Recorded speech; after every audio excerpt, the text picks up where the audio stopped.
Now, in our previous lecture we have defined the uniform approximation.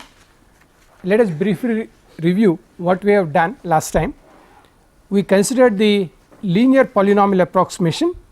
So, let us write it as a uniform approximation.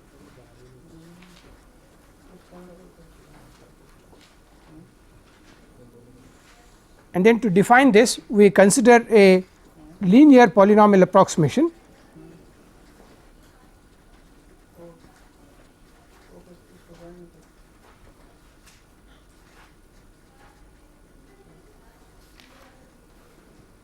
We have taken this linear polynomial approximation as p 1 x is equal to some c naught plus c 1 into x. Then we have defined the error. The error is defined as epsilon of x, that is f x minus p 1 x, that is f x minus c naught plus c 1 x. Now, the problem of uniform approximation therefore is that the maximum of error should be equal to the minimum error in the interval, whatever the interval we have considered a b. That means, maximum of the error in the interval a less than x less than or equal to b of this magnitude should be equal to minimum of a less than x less than or equal to b of error x. This would imply that the error, all the errors are equal in magnitude, because the maximum should be equal to the minimum. Therefore, the errors at all the points would be identically same, and that has got magnitude of epsilon of x. Now, for considering the linear polynomial approximation, we will take 3 points x 1, x 2, x 3. So, take 3 points,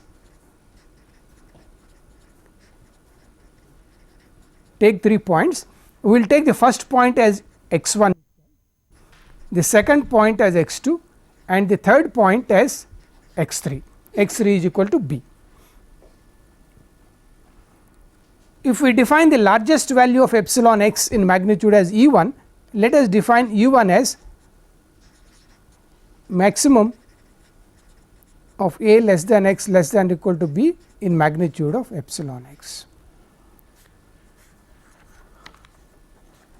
Then uniform approximation would mean that the error at these points epsilon x I, that is equal to f at x I minus c 0. I am substituting x is equal to x I in this equation. So, c 1 of x I, they would be equal to either with a plus sign or with a negative sign of E 1. E 1 is the maximum magnitude, therefore, they would be having plus minus signs. That means, we require that epsilon x I alternate in sign.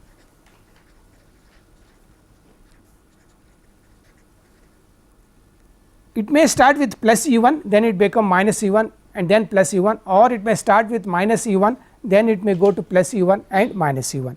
For example, in the simple case of the example of a graph of the error like this, looking like this, if I take this line as this, then I will take this as x 1, this as x 3 and this is my E 1 and this is minus E 1 and this is equal to E 1.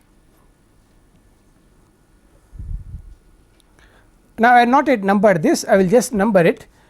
Now, since the error here of the graph is this is E 1, this is E 1, therefore, I can apply the Rolle's theorem immediately on the error function. So, we have by Rolle's theorem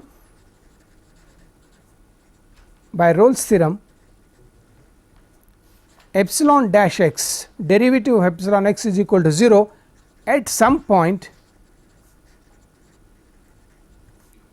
in a b. This is x 3 is equal to b, a is equal to x 1 between some point, and we take this point is as x 2. So, we will take this point as x 2, let this point be x 2.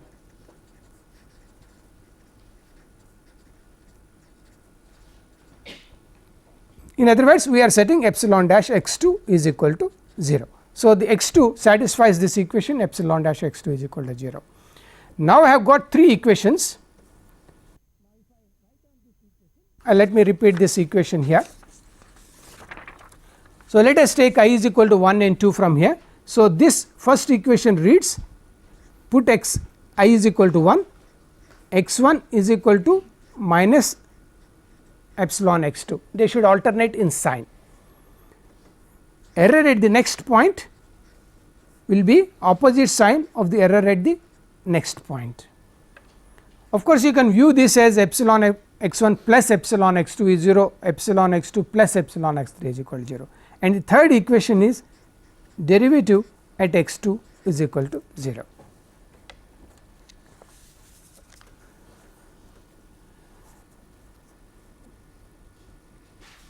Now, the quantities that we have to determine in our approximation are C naught is to be determined, C 1 is to be determined, x 2 is unknown. So, I need to determine C naught, C 1 and x 2. Therefore, I have got 3 equations in 3 unknowns. Therefore, these are 3 equations in 3 unknowns.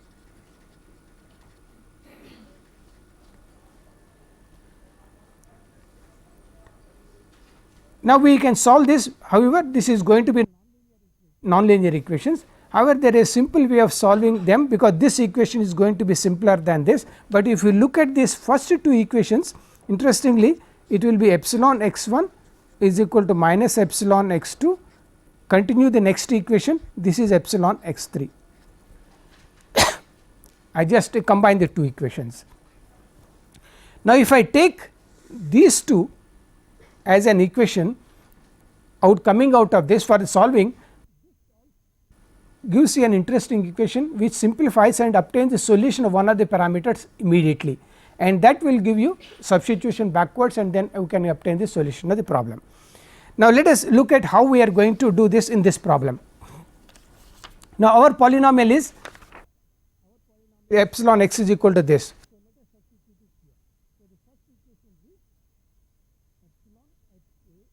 I am substituting epsilon x 1, that is x 1 is equal to a. So, that is f at a minus C naught plus C 1 at a. So, I will let us take it as f at a minus C naught minus C 1 at a, that is this. On the right hand side I have epsilon at x 2. So, this will be f of x 2 minus C naught minus C 1 x 2.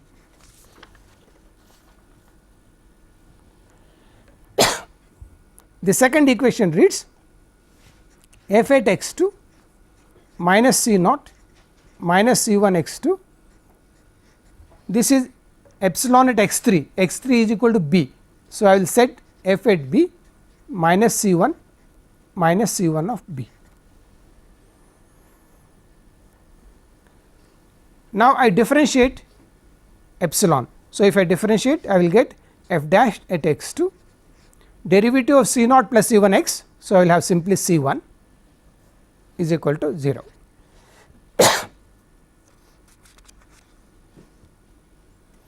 Now, I need to solve these 3 equations. Let us use this equation, that is I subtract these 2 equations. So, let us number it as 1, 2 and 3.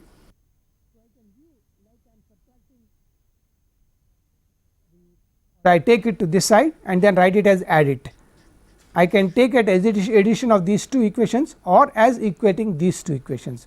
That will then give me f of a minus C naught minus C 1 a is equal to f of b minus C naught minus C 1 of b.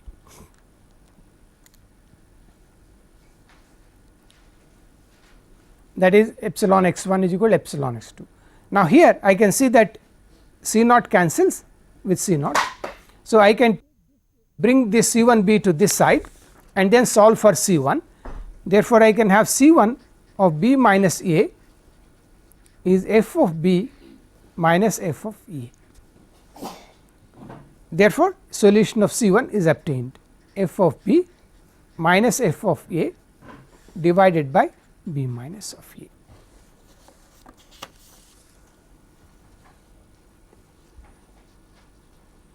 Now, when once I get C 1 from here, equation 3 gives me x 2. Now, equation 3 determines x 2.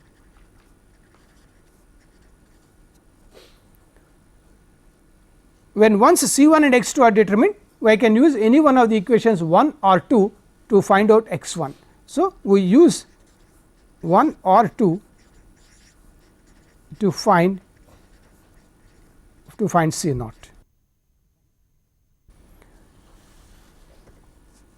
And that completes the determination of the polynomial, and we can also find out what is the maximum error.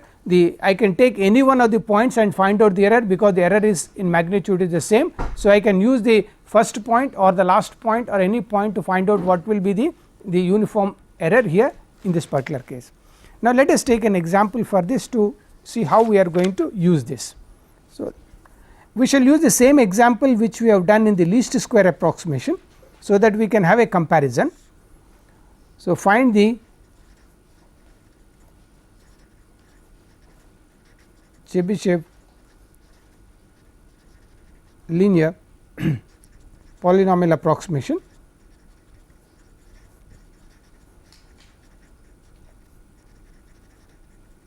which is same as the uniform approximation.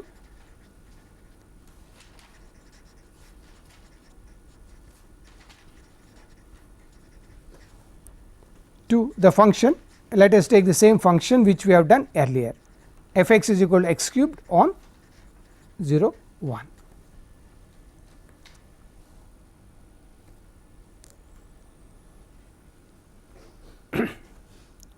Now, as we have done just now, let us take the required approximation p 1 x is equal to c naught plus c 1 x and define our error as epsilon x is equal to x cubed minus c naught plus c 1 x.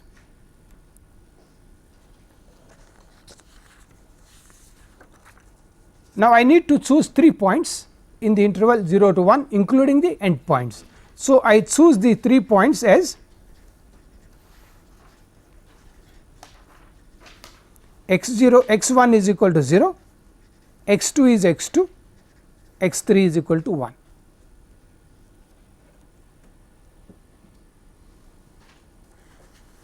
Now, the first equation reads epsilon at x 1 is equal to minus epsilon at x 2. Now, let us substitute x 1 is equal to 0. So, this gives us 0, this is 0, therefore, I will have minus c naught from here, and that is equal to minus epsilon at x 2, that is x 2 cubed minus c naught minus c 1 x 2. The second equation reads epsilon x 2 is minus epsilon x 3. So, let us substitute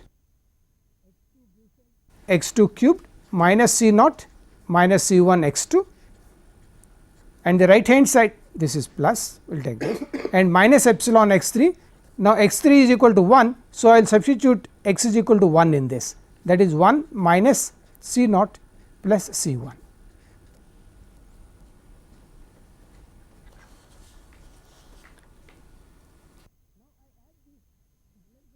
Add these two first and then solve it and then write the third equation afterwards. So, I add these two. So, I will therefore have minus c naught. Now, I am adding these two. So, these two have cancelled. So, I am going to, or we are looking at writing the third equation as epsilon x 1 is equal to epsilon x 3, that is epsilon at 0 is equal to epsilon at 1.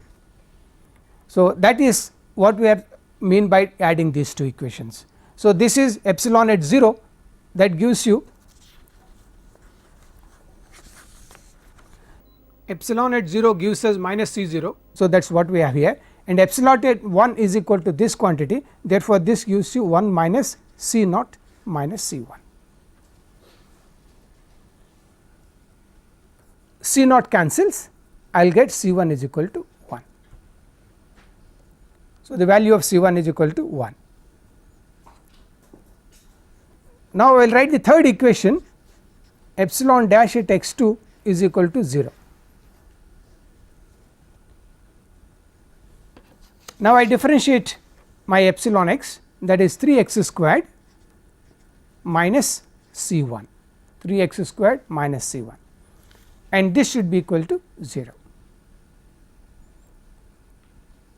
C 1 is 1. So, let us take it to this side and write x 2 is x 2 squared is 1 upon 3, x 2 is equal to plus minus 1 upon root 3, but we are in the interval 0 to 1. Therefore, I can throw away the value minus 1 upon root 3. Therefore, the required value of x 2 is 1 upon root 3.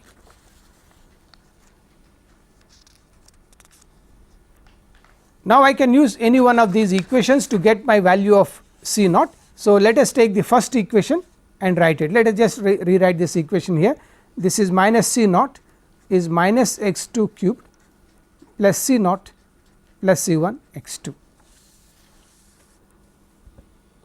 So, if I take it to this side, I will have here 2 C naught and bring it to this side x 2 cubed minus C 1 x 2.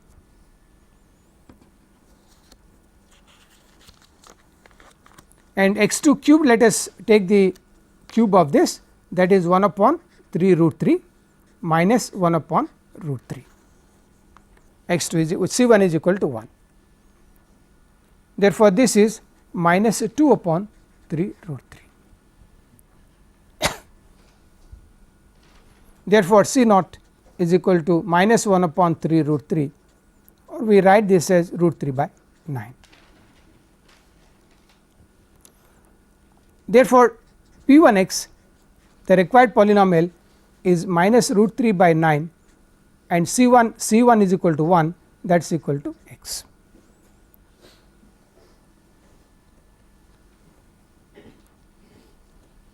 Now, let us just see whether what we have started with and what is uniform approximation is really satisfied by this. Just as a, let us have it as a check, let us call it as a check.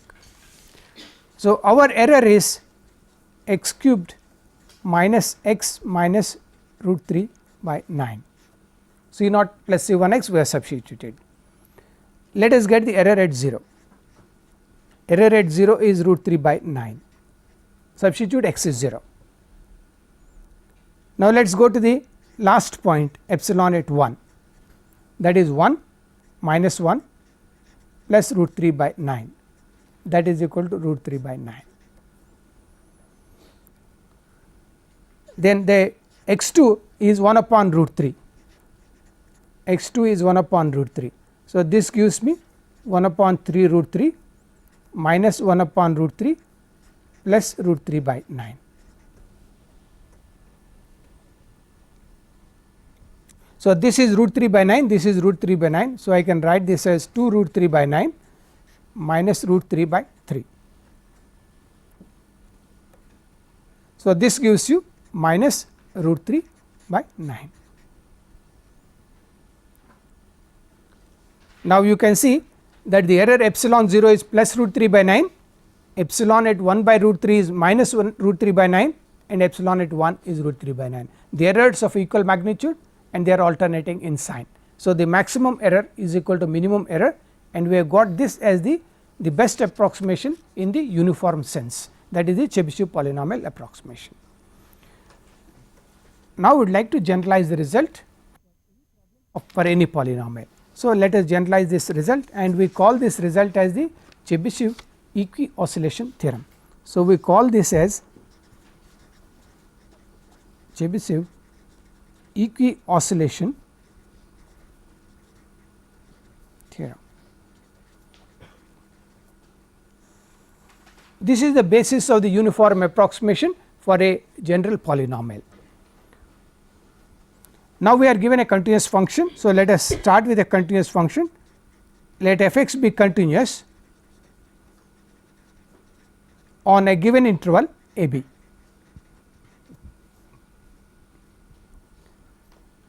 Then we have an approximation. So, let p n x be an approximation. Let p n x be an approximation.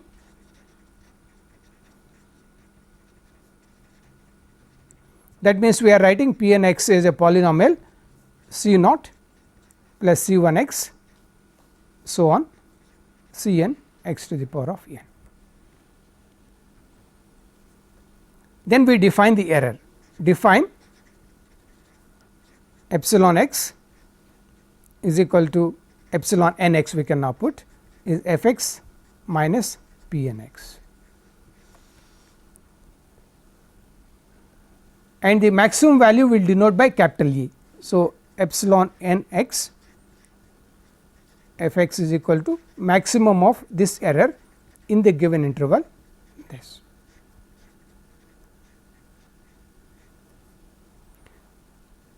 These are all the definitions that we have used earlier.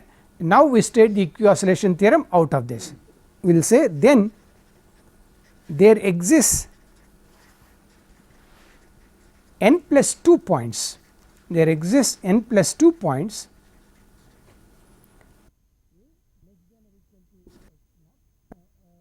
we will take a is equal to x naught less than x 1 less than x 2 x n plus 1 is equal to b. We are considering x naught to x n plus 1 n plus 2 points, the first point is a, the last point is equal to b. Now, there exists n points such that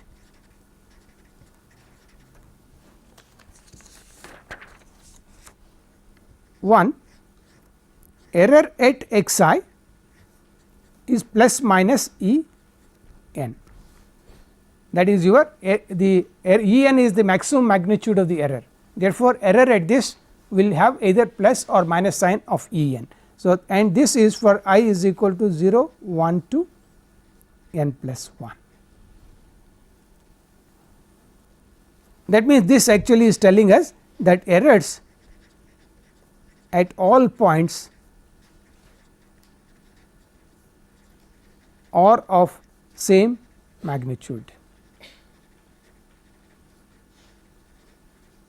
So, this is stating that errors at all points are of same magnitude. Secondly, error at x I is equal to minus error at x I plus 1, starting from I is equal to 0, 1, so on n.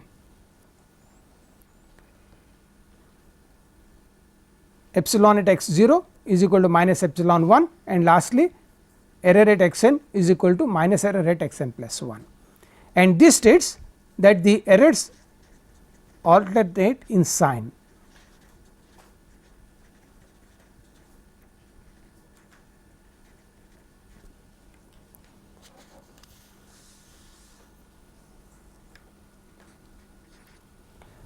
Now, this second part would therefore give us the application of Rolle's theorem can be applied using this. So, we can now state that this implies application of Rolle's theorem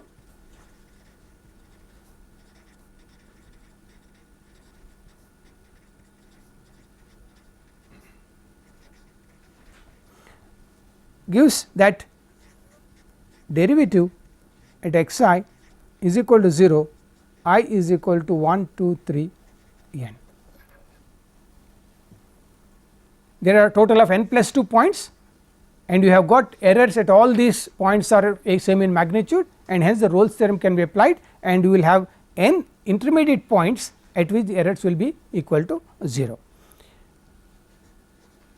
Now, we can say that 1 gives us n plus 1 equations, these are n plus 1 equations, and this gives us n equations. Therefore, n gives us 1 gives us n plus 1 equations, and 2 gives us n equations. So, that we have a total of 2 n plus 1 equations.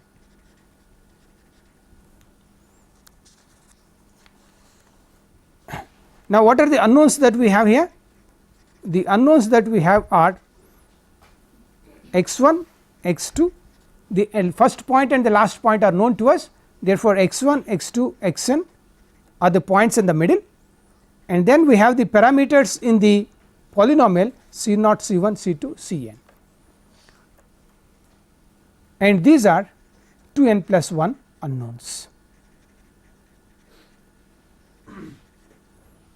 Therefore, we have 2 n plus 1 equations in 2 n plus 1 unknowns, and these are of course nonlinear equations, and we have way of, as we have shown earlier, there is a way of solving them. We can solve this and then get the uniform approximation, and finally we can determine, find using any point x naught or the first or the last point, we can finally determine what is the maximum value of this and then take that as our uniform error. Now let us take an example for a quadratic polynomial.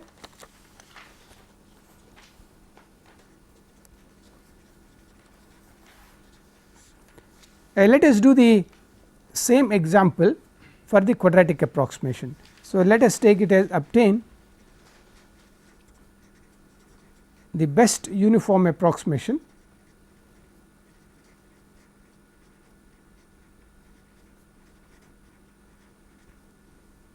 of second degree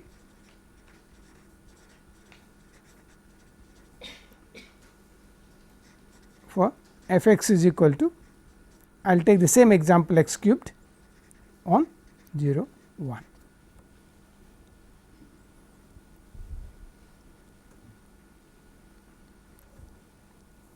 Now I need to consider a polynomial of degree 2, therefore I will consider p 2 x as my polynomial c naught plus c 1 x plus c 2 x squared, and error is equal to x cubed minus c naught plus c 1 x plus c 2 x squared.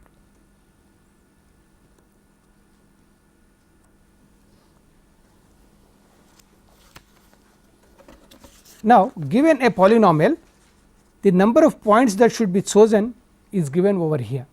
So we need to choose a total of n plus 2 points given a polynomial. So given a polynomial of degree 2, so I need to have n plus 2, that is 4 points. Therefore we say choose 4 points.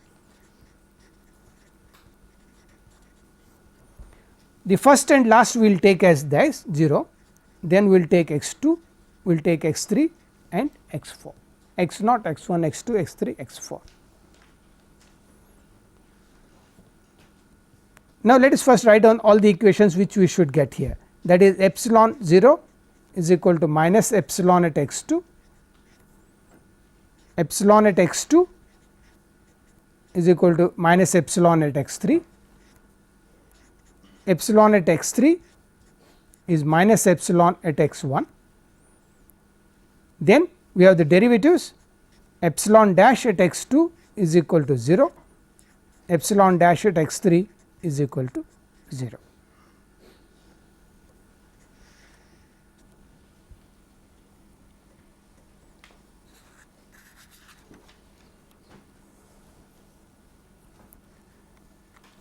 Now while solving this system, as I mentioned earlier, we shall first solve the which one that combines the first and the last, because then there is no parameter. So if you look at that one, what that equation would be, epsilon 0 is minus epsilon x 2. So substitute a minus sign here, that is plus epsilon x 3, and plus epsilon 3 is minus epsilon 1, minus epsilon 1.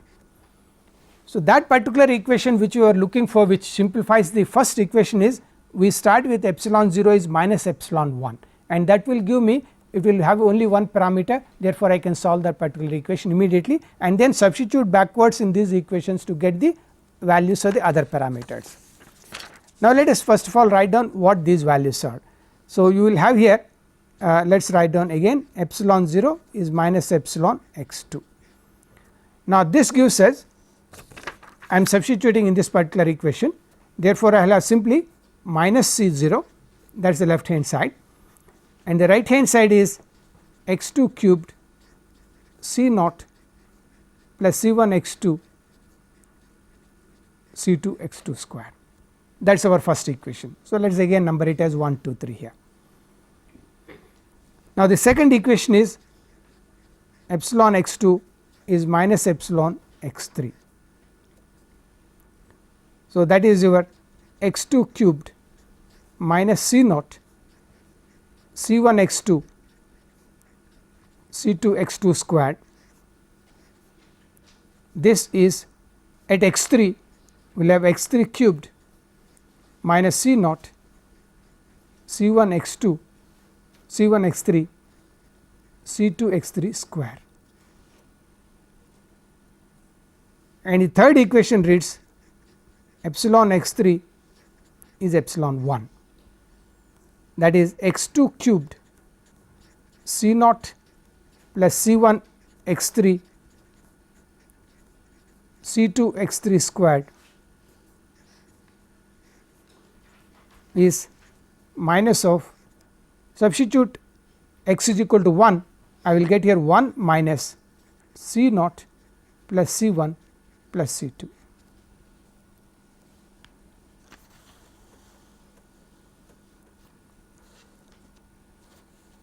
Now, let us write down the last two equations that we have here, that is the derivatives at x2 and derivative at x3 is equal to 0.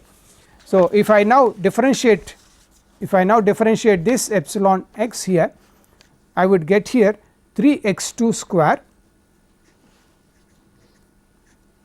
minus C1 plus twice C2 x2 is equal to 0.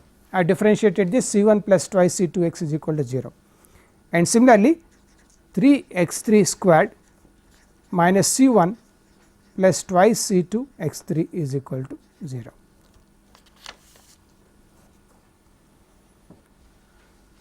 So, I have got this equation 2, this is 3, 4 and 5.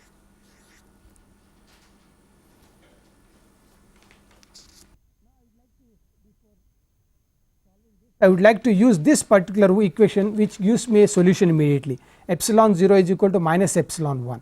So, if I do that, that is epsilon 0 is minus C 0, epsilon 0 is minus 0 and minus epsilon 1 is here. So, I can lift it as it is. So, this will be equal to minus 1 plus C naught plus C1 plus C2.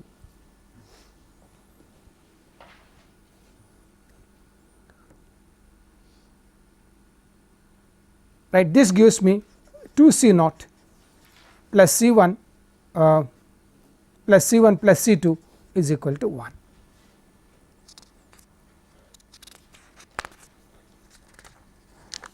Now, I think I will leave this as an exercise for you to complete the problem. I will give you the solution of this problem, you can verify the values of C naught, C1, C2 and so on.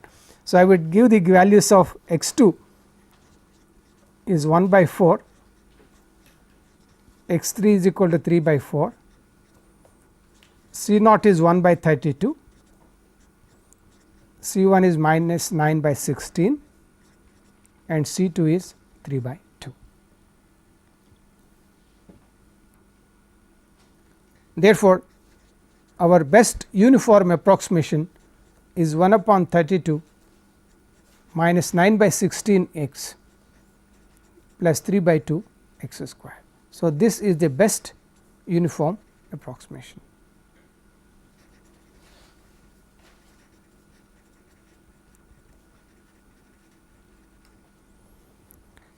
And we can actually find out what the error is. We can find out the error that will be equal at any of these points, particularly with respect to at the first point we can find out what will be the maximum error, and that will give you the maximum error in this equation.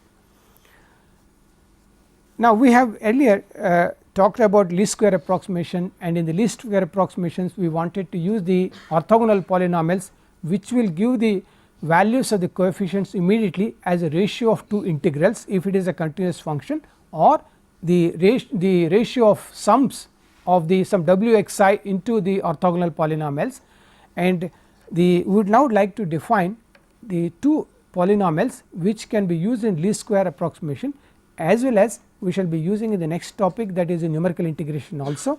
So, let us define these polynomials, orthogonal polynomials, which you must have done in your earlier course also, but let us just briefly revise what is those polynomials and what are the properties of those polynomials which makes them very powerful. Of all of them, the Chebyshev polynomials is supposed to be the best, and we will see why Chebyshev polynomial is the best. So, let us just briefly describe these polynomials.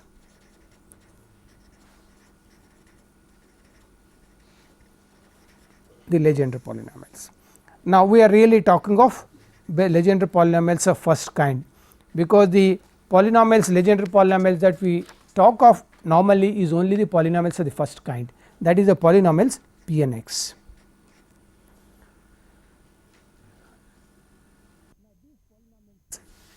the first polynomial is 1, p 1 of x is equal to x, p 2 x is equal to half 3 x squared minus 1 and so on. I can generate all of them through a recurrence relation. If once I know 2 of them, it is sufficient for me. I can now write down the recurrence relation and get any Legendre polynomial I want from here. So, the recurrence relation for this is this.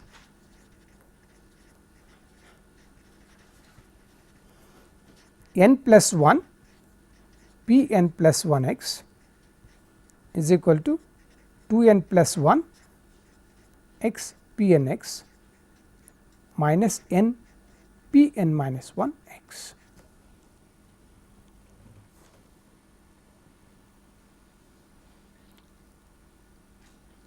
Therefore, when once I know p 0 p 1, I can now generate from here by taking n is equal to 1, I can get my p 2, I can get my p 3, all of them. So, I can generate all the polynomials whichever polynomial I want using this reconciliation.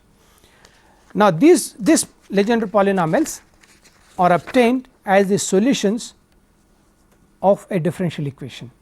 They all belong to the problem called the Sturm-Liouville problem, in which the coefficients can be taken differently, and the solutions of these differential equations of the Sturm-Liouville problem gives rise to these orthogonal polynomials. That is one class of problems which produces a large number of orthogonal polynomials, and these polynomials are defined in the interval. Let us write it here itself. They are defined in the interval minus 1 to 1.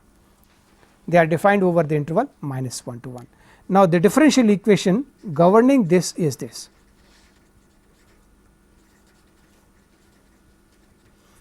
One minus x squared y double dashed minus 2 x y dashed plus n into n plus 1 of y is equal to 0.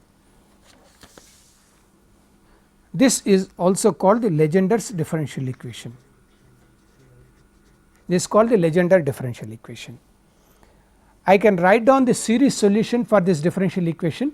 You have done the series solution of differential equations. So, I write the series solutions of the differential equations, and the one of the solutions would give me the orthogonal polynomial, that is Legendre polynomials of first kind, with a suitable coefficient that has been prefixed to it, and that coefficient is determined with some property that p n of 1 is equal to 1. You can see that p n of 1 is 1 always. So, using that, it is one can determine what will be the coefficient that is there. The orthogonal property is the one that we have been using earlier. The orthogonal property is with the weight function 1 here, minus 1 to 1 p m x p n x dx is equal to 0 for m not equal to n, 2 upon 2 n plus 1 for m is equal to n, and in this case the weight function w x is equal to 1.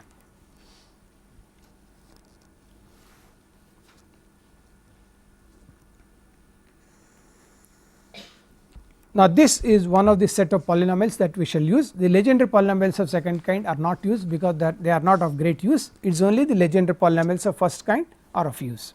Now, let us define the Chebyshev polynomials.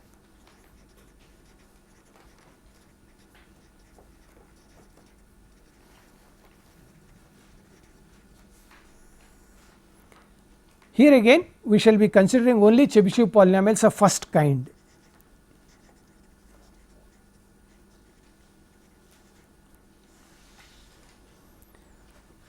These polynomials are denoted by T n of x. Interestingly, even though it is a polynomial, it can be written in a nice closed form in the trigonometric function form as cos n cos inverse of x, or simply cos of n theta cos n theta. That means, we have set cos inverse of x is equal to theta, or x is equal to cos of theta.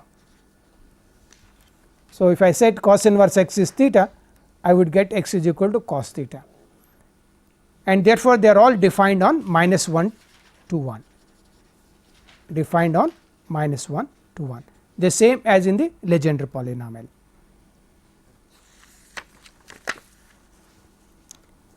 the differential equation that governs this is 1 minus x squared y double dashed minus x y dashed plus n square y is equal to 0. This is the Chebyshev differential equation.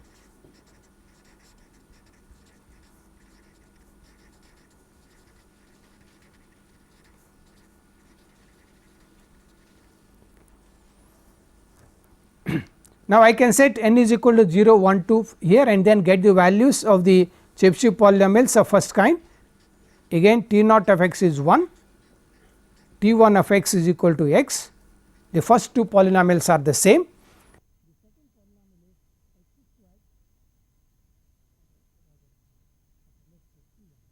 T 2 x is equal to 2 x squared minus 1.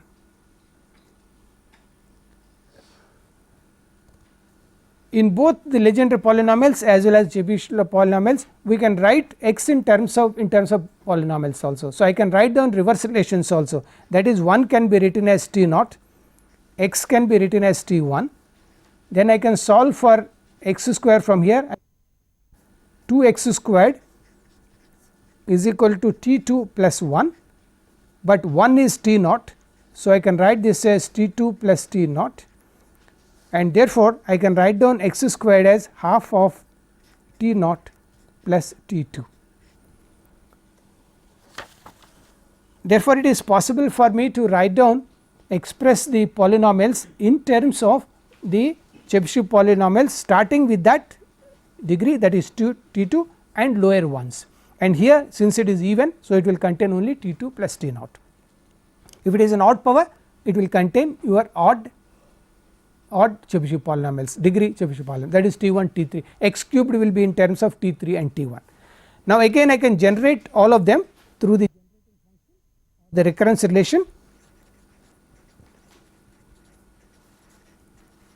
The recurrence relation for the Chebyshev polynomials are T n plus 1 of x is 2 x T n x minus T n minus 1 x.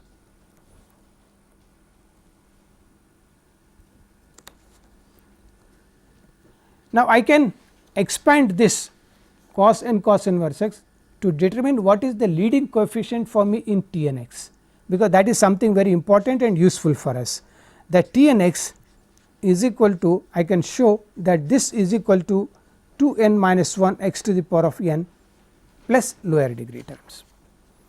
So, that the leading coefficient of T n x is 2 to the power of n minus 1. Now, I can define from here what is a monic Chebyshev polynomial, that is a polynomial with leading coefficient as 1. So, if I divide T n x by 2 n minus 1, then I will have a monic Chebyshev polynomial.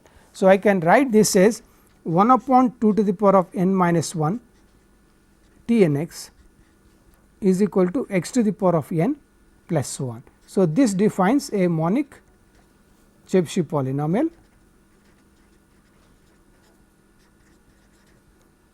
of degree n.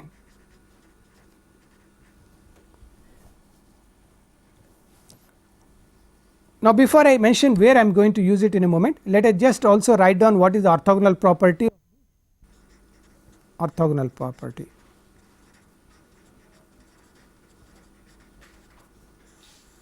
The weight function for Chebyshev polynomials is 1 upon under root 1 minus x squared. So, the weight function for Chebyshev polynomial is not a constant, but it is this particular form.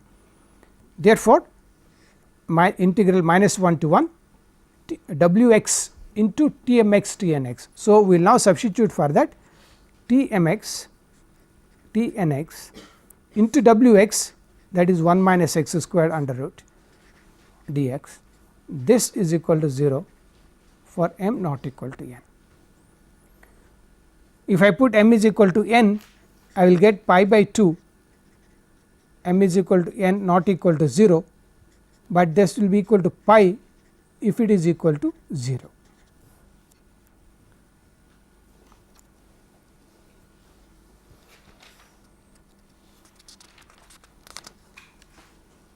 Now, the most important thing here is that magnitude of t n x. Now, what is the definition of t n x? It is a cosine function, it is a cosine function, therefore, its magnitude is going to be less than 1 always, therefore, magnitude of t n x is always less than or equal to 1. Now, this is something very useful for us, that the magnitude of any Chebyshev polynomial is less than or equal to 1. Now, as I was saying, I wanted to use this particular property. What is so great about this one? So, if I can you just denote this by tilde, t tilde x tilde t n.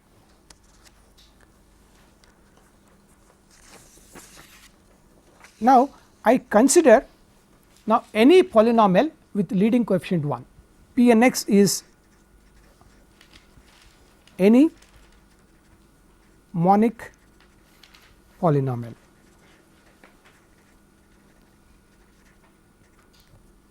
That means leading coefficient is 1, that is, it is of the form x to the power of n plus some b 1 x to the power of n minus 1 and so on. Therefore, the leading coefficient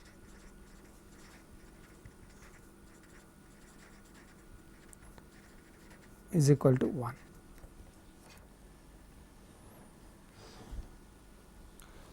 Now, if I consider the monic Chebyshev polynomial and arbitrary monic polynomial on the interval minus 1 to 1 and consider its magnitude, then the monic Chebyshev polynomial is the smallest in magnitude of all the polynomials on minus 1 to 1.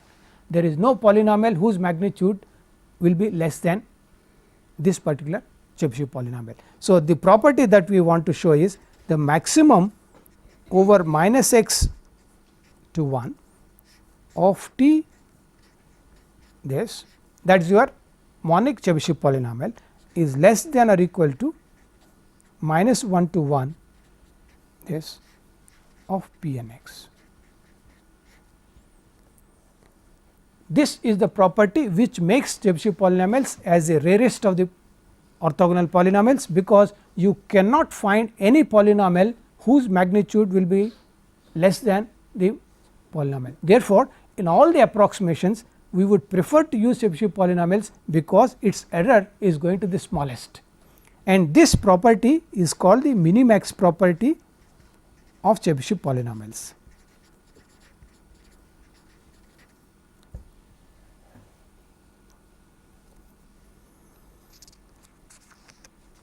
That is why you will find that when we are applying in any particular problem, even though Legendre polynomials can also be used, Chebyshev polynomials can also be used, Chebyshev polynomials are preferred because of this particular property. Okay, we would stop at